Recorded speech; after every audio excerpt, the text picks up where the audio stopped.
everybody, I'm Sarah and welcome to the Big Blue House Homestead. Today I'm getting ready to go out and do some garden work because I have been stuck inside for days. We've had nothing but rain, nothing but gloomy weather, and I'm tired of being stuck in here. So now that it's bright and sunny, I wanted to come in here to the bathroom and do something really quickly, which I think is one of the most important things to do before you actually garden. Caring for your skin is important, especially when it comes to the UV rays and sunburns. So I recommend everybody stocking up on sunscreen. I use a baby sunscreen because I have sensitive skin, but you're more than welcome to use whatever type you prefer, whether it be a lotion, a spray, but get a higher SPF because you're going to be out in the sun a lot, especially if you're starting to begin to garden. A lot of sun, lots and lots of sun. With that being said, make sure you cover every inch, front to back, that is going to be exposed to the sun. I also have large brimmed hats that I wear, as well as an Amish bonnet, especially when I'm out doing lots of bending or on windier days where I don't want my hats to fly off. So think about protecting yourself, think about protecting your skin, and make sure you keep yourself safe at all times. We live in a time in the world right now where things run rampant with cancer. Lots of people get skin cancer quite a bit, and it's one of those things that little prevention can save your life in the end and save your skin. So just put on some sunscreen. Easy as that. Wear a hat, put on some long sleeves, put on long pants if you need to. And trust me, if you're wearing a long sleeve shirt, you're not going to get very hot.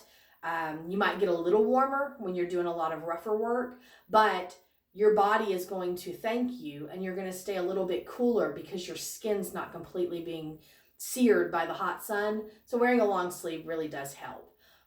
Don't wear lace. I learned that one time too. If you're wearing anything that has like crocheted holes or crocheted lace or just straight, clear sheer lace, that will burn through. And then you will end up with patterns on your skin too. When I was younger, I used to have a cardigan that had lace across the back, and I'd wear it with tank tops and I'd go hang out with my friends at the beach or doing whatever, and then ended up with a lace pattern across my back. So just want to warn you guys about all that.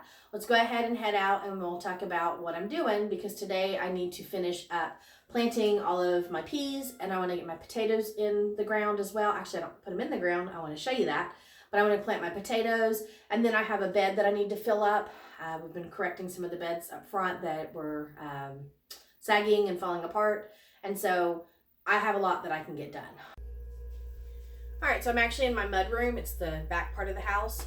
And that's because I scarred my potatoes out here. I just purchased potatoes from the grocery store. I didn't have time to order them online, and I didn't want to go run out to buy seed potatoes. But I also am very cheap when it comes to gardening, and so I try to repurpose anything I can. This was just a bag of potatoes that started to grow eyes and tubers off of them. And so instead of throwing them away or composting them, I chose to create plants. And what I actually did, so I'm just going to grab a couple of them. I cut the potatoes where the tubers were coming off, the eyes, and I cut them. I stuck them into a cardboard box. Laying them out on cardboard or a paper bag really helps for them to dry out. A lot of people put them in hay as well. I don't have enough hay on hand right now because I use it for my animals. I need to save it for them. And I didn't want my potatoes to actually start growing and sprouting in there. But you need to scarify your potatoes, because if they're soft still, right now, I don't know if you can tell, but they're rough and hard.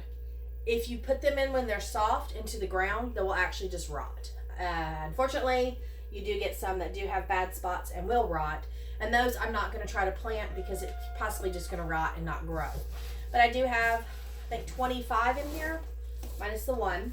I don't remember how many potatoes I started with. It was just a small, half bag, maybe 6-7 potatoes. And some of them I was able to cut actually 4 or 5 pieces off of. So these are going to go out, and I'm going to show you how I plant them. I'm just showing you some of the things that I do that keep with the thrifty banners of gardening. I have a lot of cheaper ways that I do things, and this is one that I haven't seen a lot of people do. So I wanted to share that with you. All right, let's head out to where we're going to plant potatoes. All right, so I'm just out in the front side area of my yard. This is where a lot of stuff goes on. I've got a bed over here planted full of garlic and bulbs, and I need to get it weeded. And in front of that, I have all these pots full of kale and cilantro and lettuces because I removed it all from the beds. But I want to show you what's going on. It's very bright. I may get squinty. Hopefully that's not too bad. All right, look in here, you can see where I have my front raised beds. I actually use these for fun with my kids waiting for school. Afternoons I sit out here and wait for them, and I plant majority of my herbs in here, but I am going to designate a bed or two for just seed saving, and when I do that we'll talk about it. But I had to reinforce them because the bottoms were starting to come out. I don't know if you can see the amount of dirt piled up back here, but I wanted to reinforce them because they were starting to kind of droop and buckle at the bottom and the soil was coming out. So we went ahead and did that. But all of these bags that are sitting here in my driveway, these are actually what I plant my potatoes in. A lot of people don't save their feed bags, but I do. And the reason being is because they're hard plastic and they're woven and they're pretty thick and sturdy. And some of these I've used a couple times, a couple years in a row. It's just an easy way for me to plant my potatoes. And what I actually did was I pulled all the dirt out of these beds and I put them into these bags to repurpose it because I had to remove the dirt anyway, and why not just plant potatoes? All right, with that being said, saving bags like this will actually help you to build up a stockpile so you don't have to purchase as many pots. And a lot of people use the fabric bags. You can buy those if you prefer, but this is just stuff that's normally going to go to the landfill, and I just wanted to save it from being garbage and repurpose it the way that I did. All I'm doing now is I'm going to plant potatoes. I didn't bring them all out. I'm not going to show every single potato, but I did want to show you what I have that I'm working with, and that's just a couple of these that have eyes. I'm going to stick them into the dirt. This dirt's been broken up pretty well. It is a little moist because it rained, but it's not going to hurt the potato. But I want to plant them. And when I go to plant them, I want to make sure these eyes are sticking upward. You don't want to put them down because it's not going to produce the plant. The plant needs to reach for the light and actually grow. And you can see the root system that's all starting on here. That's what's actually going to take over into the dirt and grow your potatoes. All right, so looking into this bag right here, you can see that I have a lot of dirt in it. Choice is yours if you want to wear gloves. I like to get my hands dirty, so I'm fine with this process. But I'm going to take my potato and I'm just going to dig a hole in the center of my dirt. I'm going to try to plant towards the centers to make sure that you have plenty of room for the potatoes themselves to form underneath. And I'm going to set that down and I'm going to cover it. You don't want your eyes to be exposed. You want them to be covered because you want them to start to grow on their own. And you saw that took me about 10 seconds and I was able to go ahead and plant that one. And while I'm talking to you, I'm just planting the other one. And so I will do that with all of these bags and get those all filled. And that means that my potatoes are all planted. All right, down here in my last bed, this was actually a lettuce bed. I just went ahead and transferred some of my stuff out here. There's some Swiss chard, some kale, and some lettuces that were smaller that I didn't get into pots. And then in between them all, I went ahead and planted a bunch of seeds. And I have blossoms dropping from the oak trees.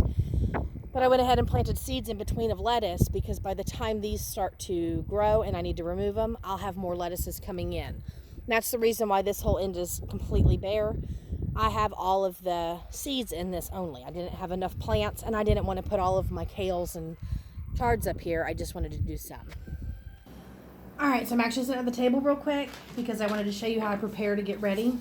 You can use any type of container you want. I'm just using a cup. And I'm gonna go ahead and open up my pea seeds and pour them into the cup so that I don't have to worry about opening packets out in the garden. I have a really cool little trick when it comes to planting things for direct sow, especially larger seeds. Corn, peanuts, peas, beans, things of that nature. And I wanted to be able to share that with you guys. So in the meantime, I'm going to go ahead and get this ready and then go get my special tool and we'll get down to the garden.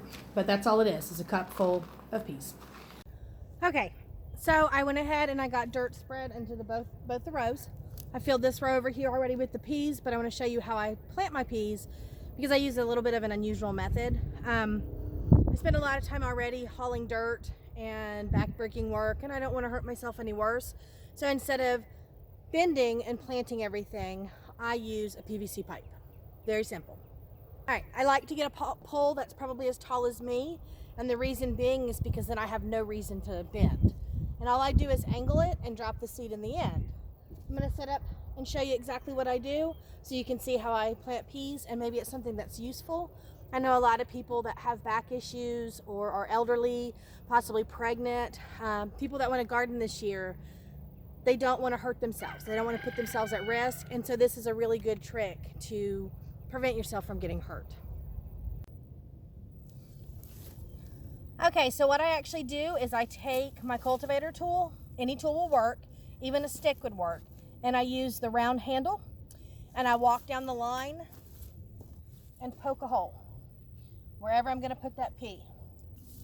All right, now that I've got the holes in place, I'm actually going to take my PVC pipe and I'm going to stick it into the ground very lightly, and I'm going to angle it and drop a seed in.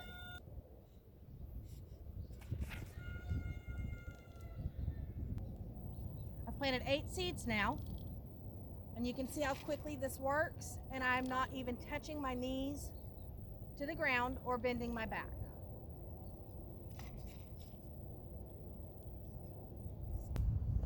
Okay, so you can see where I have my whole section over here finished, and then the section behind me, and that's 2 types of peas, Sugar Snap and Little Marvel.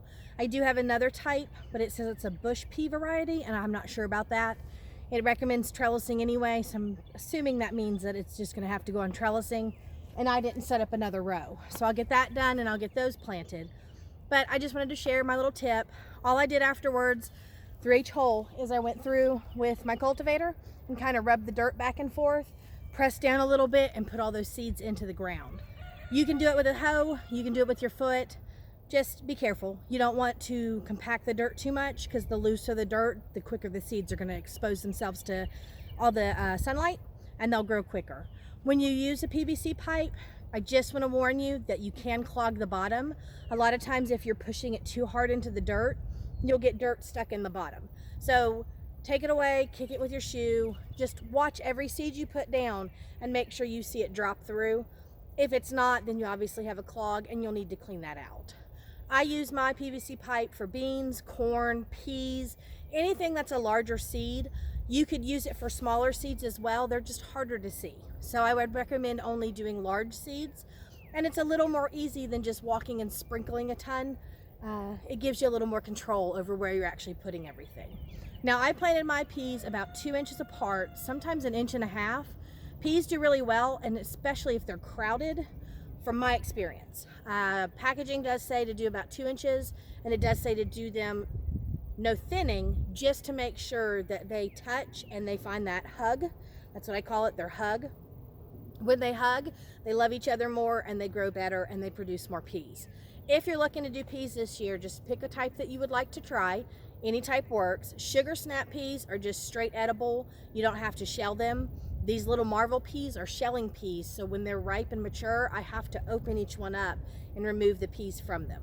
So that's a little thing to think about. Maybe you just want a fresh eating pea and not one you have to shell. I've got a lot more work that I need to get out in the garden and do. In fact, while we've been doing this, Brian's built a few other beds for me, so I want to go ahead and get those filled with some dirt and start planting things like beets and carrots, and that way I can get some root crops this year as well. Again, I'm Sarah, and I'm the Big Blue House Homestead. So I'm going to thank you guys for stopping by.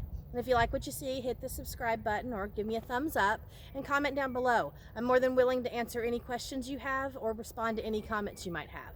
Thank you guys so much for watching, and I'll see you in the next one. Bye.